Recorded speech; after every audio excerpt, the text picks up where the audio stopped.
नमस्कार साथियों, जय हिंद। आप सभी को कैरियर क्लासेज लर्न के यूट्यूब चैनल में स्वागत है। साथियों, आज के इस वीडियो में हम बात करेंगे अधिगम एवं अर्जन के बारे में। आपको पता है, सक्सेस मास्टर बुक से सीरीज हम स्टार्ट किए हैं जिसमें हम सीबीपी, हिंदी, ईवीएस, संस्कृत जो है इस सभी का वीडियो आपको इस चैनल के माध्यम से मिल रहा है आगामी सीटेट के लिए, जो बहुत ही इम्पोर्टेंट होने वाला है क्योंकि इसी बुक से जो है 90% जो है आता है। तो और मैथ का जो है आपको इम्पोर्टेंट क्वेश्चन का जो है वीडियो मिलेगा। तो चैनल से जुड़ जाए। सक्सेस मास्टर बुक की फुल्ली तैयारी व्याख्या के साथ करवाई जा रही है और शेयर भी कर दें। तो चलिए आज का सेशन हम स्टार्ट करते हैं। हिंदी पैडागोजी का पहला चैप्टर, अध्याय अधिगम एवं अर्जन।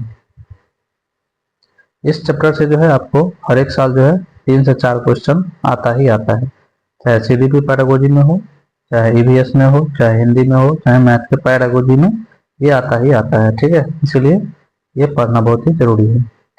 चलिए अब अधिगम का अर्थ एवं परिभाषा पहले समझते हैं। अधिगम अथवा सीखना किसी स्थिति के प्रति सक्रिय प्रतिक्रिया को दर्शाता है।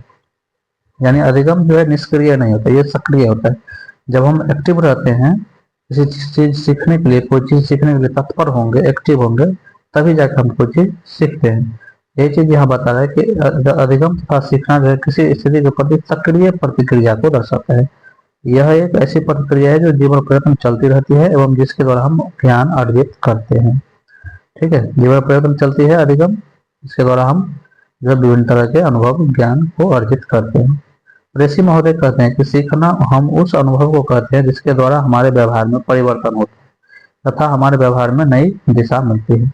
सीखना क्या है? अधिगम जो है ऋषि महोदय के अनुसार अधिगम वो है जो जिसके द्वारा हम अपने व्यवहार में परिवर्तन करते हैं। ठीक है, और व्यवहार से व्यवहार को नई दिशा मिलती है।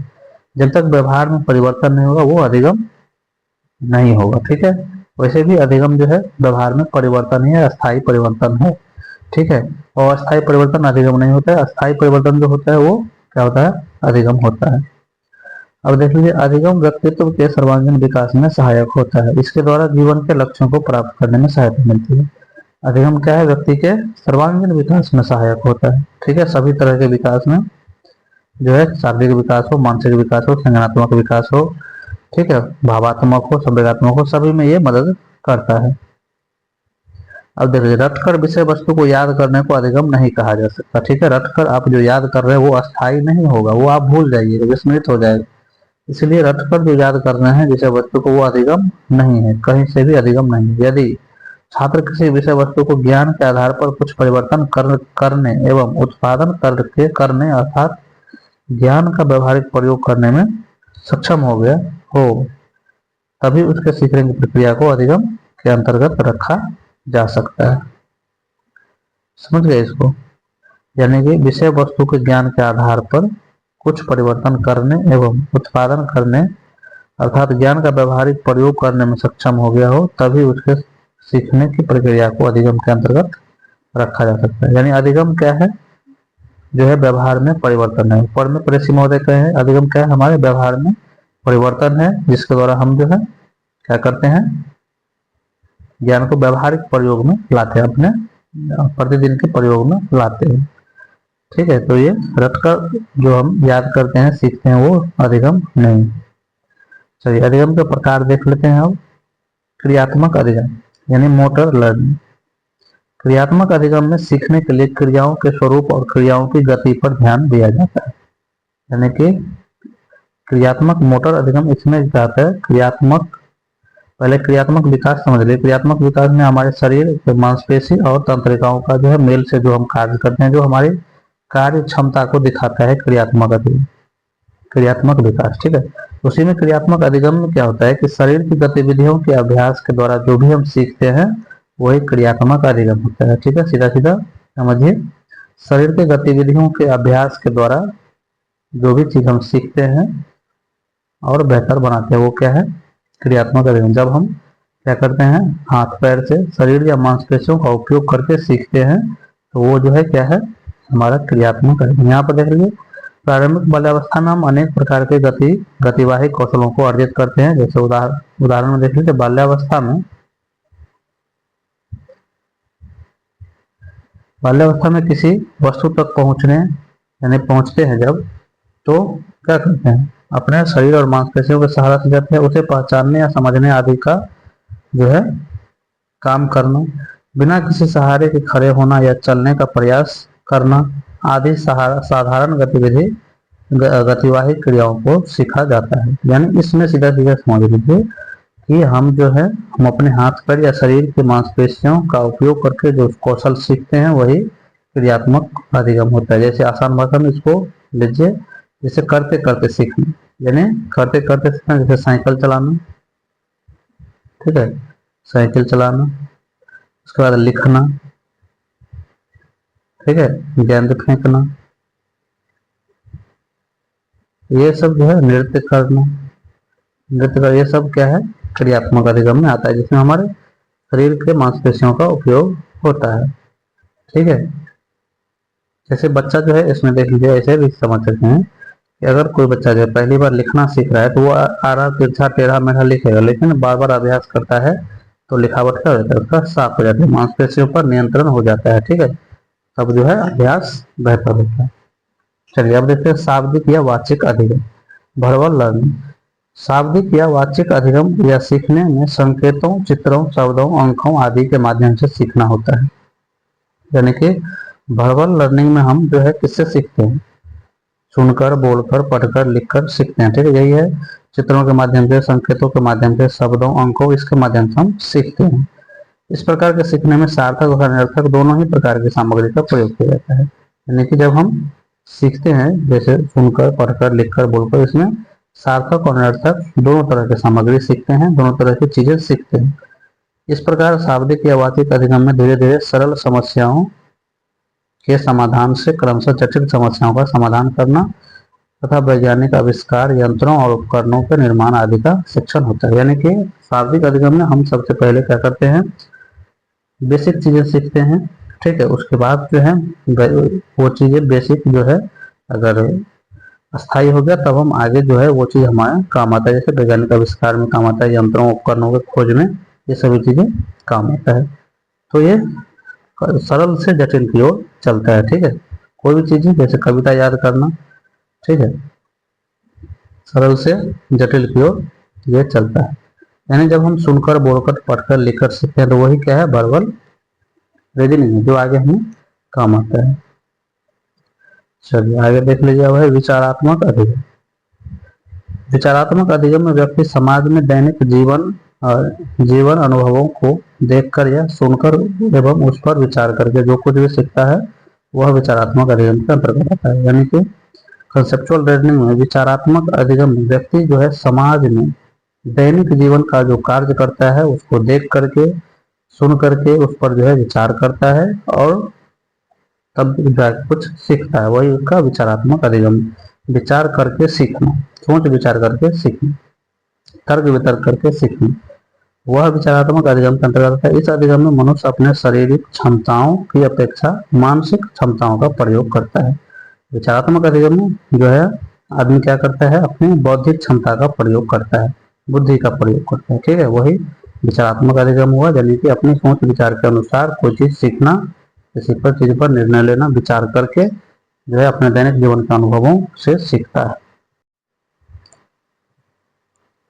चलिए अब आगे देखते हैं भाषा अधिगम और भाषा अर्जन। इसमें है भाषा अधिगम और भाषा अर्जन, दोनों चीजें अलग अलग है। भाषा अधिगम जो है प्रयासपूर्ण होता है और भाषा अर्जन जो है ये स्वाभाविक होता है। आगे हम देखते हैं, जैसे पहले भाषा समझ लेते हैं। भाषा का तात्पर्य है वह सांकेतिक साधन, इसके माध्यम से बालक अपने विचारों एवं भावों का संप्रेषण करता है, यानी कि दूसरे को बताता है या दूसरे के विचारों को एवं भावों को समझता है। ठीक है, यानी अपनी बातों को दूसरे के सामने रखता है और दूसरे की बातों को समझता है। भाषाई योग्यता के अंतर्गत मौखिक अभिव्यक्ति यानी बोल करके बताना, सांकेतिक अभिव्यक्ति यानी संकेत के माध्यम से बताना, और लिखित अभिव्यक्ति यानी लिख के अपने भाव को प्रकट करना, ये होता है। फिर ठीक है, भाषा का ये 3 योग्यता है, भाषाई योग्यता, जिसके माध्यम से हम अपने भाव और विचार को प्रकट करते हैं। अब मनुष्य अपने विचारों को अभिव्यक्त करने और समाज के साथ सामंजस्य स्थापित करने जिस प्रक्रिया द्वारा अपनी भाषिक क्षमता का विकास करता है वह भाषा अधिगम कहलाता है। यहाँ पर भाषा अधिगम कहने का मतलब हुआ कि मनुष्य जो है समाज में समायोजन करने के लिए जिस प्रक्रिया द्वारा यानी कि भाषा अधिगम करता है, जिस प्रक्रिया द्वारा या अपनी भाषिक क्षमता का विकास करता है, वो क्या है, भाषा अधिगम। यानी कि भाषाई अधिगम जो होता है, भाषा अधिगम जो होता है, ये जो है हम क्या करते हैं, इसका पाठ्यक्रम होता है जिसे हम शिक्षक के द्वारा सीखते हैं। इसका एक निश्चित जो है क्रम होता है, विद्यालय में सीखते हैं, शिक्षक के द्वारा सीखते हैं। ठीक है, भाषा अधिगम अर्थात अधिगम सीखी हुई भाषा को ग्रहण करने की प्रक्रिया एवं उसे समझने की क्षमता अर्पित करना।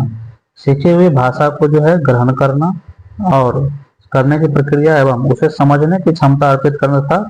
दैनिक जीवन में जब हम प्रयोग में लाते हैं भाषा को, तो वो भाषा अर्जन कहलाता है। जो भी हम सीखे हुए चीज हैं और उसको जब हम उपयोग करते हैं अपने परिवेश में, तो वो क्या है, भाषा अर्जन कहलाता है। भाषा अर्जन यहाँ पे देख लीजिए क्या है, अलग से एक बार,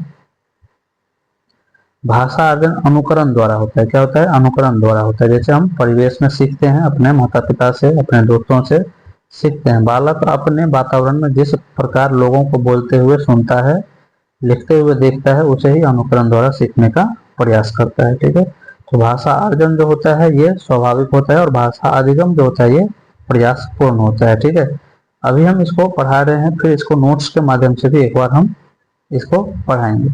अभी किताबी ज्ञान पहले आपको दे रहे हैं जिससे आपका कंसेप्ट क्लियर हो जाए। चलिए अब देखते हैं भाषा अधिगम एवं अर्जन के संदर्भ में विभिन्न विद्वानों का विचार। यह बात रहस्य ही बनी हुई है कि आखिर अत्यंत कम उम्र में के बावजूद बालक जो है यानी बच्चा जो है जटिल भाषिक व्यवस्था को कैसे समझ लेता है, यानी कि जो भाषा का जाल है उसे बच्चा कैसे समझ लेता है, ये रहस्य है। कई बच्चे 3 या 4 वर्ष होते होते न केवल एक अपितु 2 या 3 भाषाओं का धीरे धीरे प्रवाह में प्रयोग करना सीख जाता है। कैसे, एक तो अपनी भाषा हो गई यानी जो उसका परिवेश की भाषा है, एक हिंदी और एक जो है अंग्रेजी। ये भाषाएं वो और जिस जिस क्षेत्र के रहते हैं उस अनुसार वो भाषा सीखते हैं। अब है यही नहीं, वे दिए गए संदर्भ में उपयुक्त भाषा का उपयोग करते हैं, यानी कि नए नए संदर्भ में जो है भाषा का उपयोग करना सीख जाता है। भाषा सीखने के संदर्भ में व्यवहारिक मनोवैज्ञानिकों का मत है कि बच्चा जो है भाषा अभ्यास के द्वारा सीखता है, नकल के द्वारा सीखता है और रटने से भाषा प्रयोग की क्षमता विकसित होता है। ये व्यवहारवादी मनोवैज्ञानिकों जैसे थॉर्नडाइक, स्किनर, पावलोव, चॉम्स्की ये सब बताते हैं। इसी कथन के संदर्भ में विभिन्न मनोवैज्ञानिकों का जो है विभिन्न विद्वानों का विचार जो है प्रस्तुत है, यहाँ पर एक एक करके देखते हैं। सबसे पहले चॉम्स्की महोदय जो कहते हैं कि भाषा जो है बच्चों में भाषिक क्षमता जो होती है वो जन्मजात होती है। देखिए, भाषा सीखे जाने के क्रम में वैज्ञानिक खोज साथ साथ चलती रहती है। कौन कहे हैं, चॉम्स्की महोदय। ठीक है, यानी बच्चा नई नई चीजें खोजते रहता है, भाषा के माध्यम से अपना एक नियम बना लेता है और उसके अनुसार भाषा का वो विकास करता है। इस अवधारणा में आंकड़ों का अवलोकन यानी जो सीखी हुई चीजें उसको अवलोकन करता है, उसका वर्गीकरण करता है, यानी बात बांटता है, संकल्पना निर्माण करता है, अपने माइंड में एक संकल्पना निर्माण करता है और उसके द्वारा वो सत्यापन और असत्यापन यानी सत्य और असत्य, सही गलत के बारे में वो जो है जानता है। इस धारणा का शिक्षण शास्त्र के क्षेत्र में महत्वपूर्ण योगदान लिया जा सकता था। ठीक है, यानी बच्चों के मन में जो संकल्पना बनता है, आंकड़ों का जो अवलोकन करता है, इसका उपयोग जो है मनोविज्ञान में, शिक्षा शास्त्र में होना चाहिए। ठीक है, चॉम्स्की महोदय कहते हैं कि review of Skinner's verbal behaviour में, यानी इनका ये बुक है, इसमें ये कहते हैं,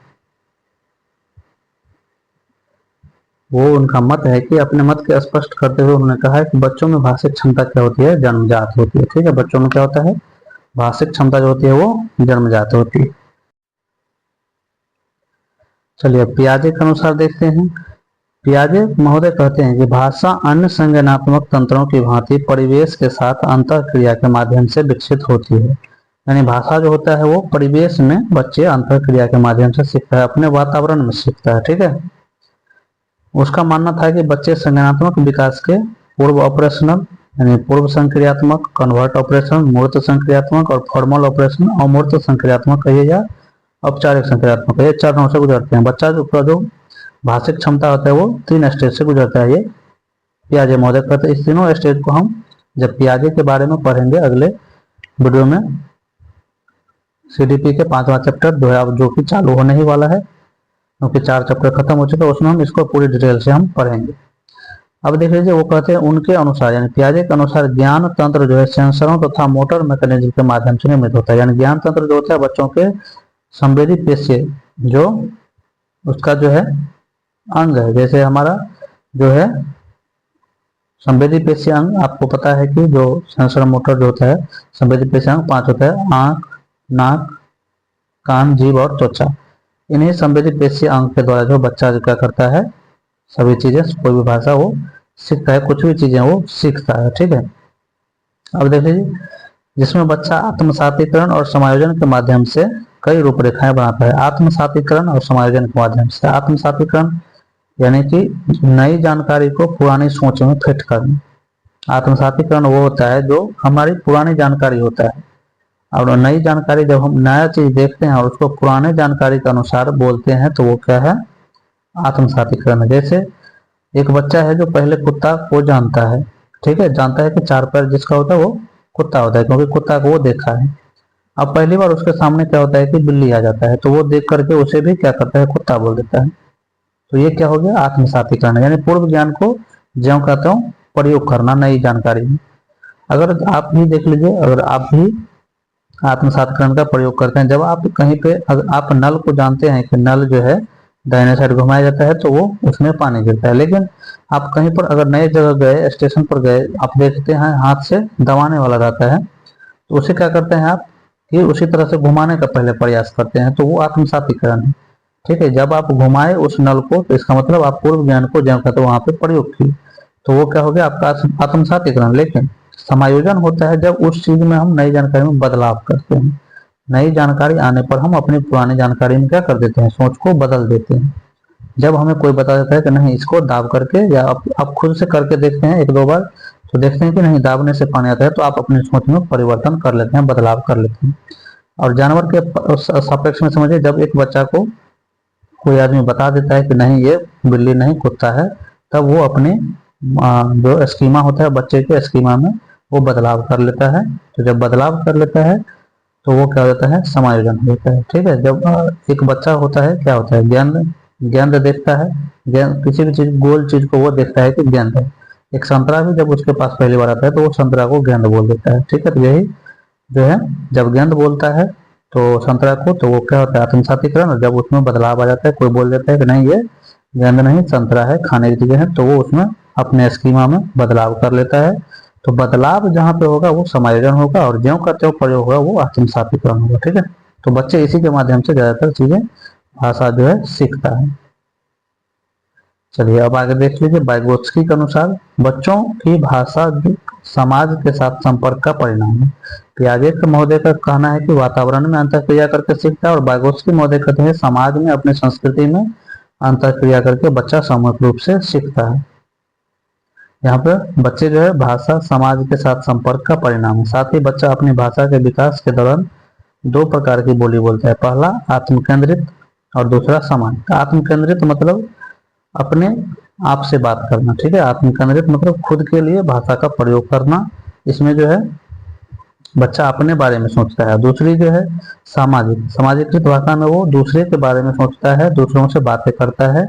ठीक है, दूसरों के बारे में सोचना सामाजिकृत भाषा है। आत्मकेंद्रित में अपने अपने अपने बारे में सोचना, अपने लिए करना, और दूसरी सामाजिकृत में होता है कि वो समाज से यानी समाज के में लोगों से बातें करना, वो उसका सामाजिकृत हो गया। ठीक है, तो आत्मोन्मुख भाषा में के माध्यम से बालक स्वयं से संवाद करता है, यानी अपने यानी कि आत्मकेंद्रित भाषा से। तो पहली आत्मकेंद्रित है, उससे बच्चा क्या करता है उसके माध्यम से स्वयं से संवाद करता है, खुद से बातें करता है। जबकि सामाजिक भाषा के माध्यम से वो शेष सारी दुनिया से संवाद स्थापित करता है। ठीक है, सामाजिक से वो दुनिया से बातें करता है और नई चीजें सीखता है। अब पावलोव का शास्त्रीय अनुबंधन सिद्धांत, ये व्यवहारवादी है। ये भी बताते हैं कि अभ्यास के माध्यम से हम बच्चों में भाषा का विकास करते हैं। पावलोव ने अधिगम प्रक्रिया को समझने के लिए अनुबंधन का सिद्धांत दिया। ठीक है, पावलोव ने अपने इस प्रयोग में कुत्ते को भूखा रखकर उसे एक मेज पर बांध दिया। प्रयोग के दौरान घंटी बजने के साथ कुत्ते के सामने भोजन प्रस्तुत किया जाता था जिससे उसके लार टपकते थे। ठीक है, इस प्रयोग को कई बार दोहराया गया। प्रयोग के अंतिम चरण में पुनः घंटी बजाई गई, लेकिन उसके सामने भोजन प्रस्तुत नहीं किया गया। इसके उपरांत भी कुत्ते के मुंह में उसी मात्रा में लार टपके जिस मात्रा में भोजन दिखाने पर। इस प्रयोग द्वारा उन्होंने यह सिद्ध करने का प्रयास किया कि मनुष्य जो प्रतिक्रिया प्राकृतिक को देखकर प्रकट करता है उसे स्वाभाविक प्रतिक्रिया को किसी कृत्रिम उद्दीपन से अनुबंधित करके भी प्राप्त किया जा सकता है। इसका सीधा सीधा मतलब ये समझिए, पावलोव महोदय क्या कहते हैं, एक कुत्ता पर प्रयोग किया, ठीक है, और उसमें सरल शब्द में इसको समझे कि एक चीज को दूसरी चीज से जोड़ करके सीखना। जैसे यहाँ पर क्या है कि एक शब्द, छोटे शब्द में समझिए कि भोजन देने पर कुत्ते के मुंह में क्या होता है, पानी यानी कि लार आता है, ठीक है, और घंटी यानी बेल बजने पर कोई प्रतिक्रिया नहीं करती है। सिर्फ घंटी बजता है तो उसके मुंह से लार नहीं आता है। जब क्या होता है उसके बाद क्या होता है कि घंटी प्लस भोजन साथ में जो है पहली बार दिया गया तो उसके मुंह से क्या हो गया, घंटी बजा और उसको भोजन दिखाया गया तो उसके मुंह से क्या हो गया, लार जो है उसके मुंह में लार बना, ठीक है। फिर क्या किया, ये चीजें जो है बार बार किया गया तो उसके मुंह से क्या हो गया, जैसे ही घंटी बजता भोजन दिखता उसके मुंह से लार आ जाता। फिर क्या किया, एक समय आया जब उसको घंटी बजाया लेकिन भोजन नहीं दिखाया, फिर भी उसके मुंह से वो लार आया। इसका मतलब अभ्यास के माध्यम से हम बच्चों को भी कई चीजें सिखा सकते हैं। इसका मतलब कुत्ते ने घंटी को भोजन से जोड़ करके सीख लिया, घंटी को क्या किया, वो भोजन से जोड़ करके वो सीख लिया। इसके रोजमर्रा में हम कैसे उदाहरण के साथ समझेंगे, देखिए शिक्षक रोज क्या करते हैं, बच्चे को मुस्कुरा करके बढ़ाते हैं प्लस कहानी सुनाते हैं तो बच्चे क्या होते हैं, खुश होकर सीखते हैं, खुशी हो जाते हैं, खुश होकर के वो सीखते हैं, ध्यान से सीखते हैं। कुछ दिन बाद केवल वह जो है बच्चा क्या करता है, कुछ दिन के बाद वह शिक्षक को देख कर ही क्या होता है, बच्चे खुशी महसूस करते हैं, समझ गए। पहले क्या करता है, शिक्षक जो है मुस्कुराता है, खुश होता है और बच्चे को कहानी सुनाता है तब बच्चे खुश होता है। लेकिन बाद में ऐसा समय आता है जब कि बच्चे शिक्षक को देख कर ही खुश हो जाते हैं। इसका मतलब बच्चों ने जो है शिक्षक यानी नई चीज को पुरानी चीज जो है खुशी उससे क्या हुआ, जोड़ दिया, ठीक है। तो ये चीजें समझिए, यानी और इसमें इस अर्थ में समझिए भोजन को जो है अच्छा पढ़ाने का अनुभव, और लार जो है खुशी चाहे उत्साह हुआ, घंटी जो है यहाँ पे शिक्षक या कक्षा लीजिए, और लार जो है शिक्षक को देख करके खुशी होनी, समझ गए। तो ये चीजें पावलोव बताते हैं कि बच्चों में अभ्यास के द्वारा हम कोई भी चीज सिखा सकते हैं। ये व्यवहारवादी का जो है बताया हुआ चीज है। चलिए अब अगला है भाषा अधिगम और अर्जन को प्रभावित करने वाले कारक। इसको हम अगले वीडियो में देखेंगे। आज के लिए इतना ही। वीडियो अच्छा लगा होगा तो लाइक, सब्सक्राइब और शेयर जरूर करें। धन्यवाद।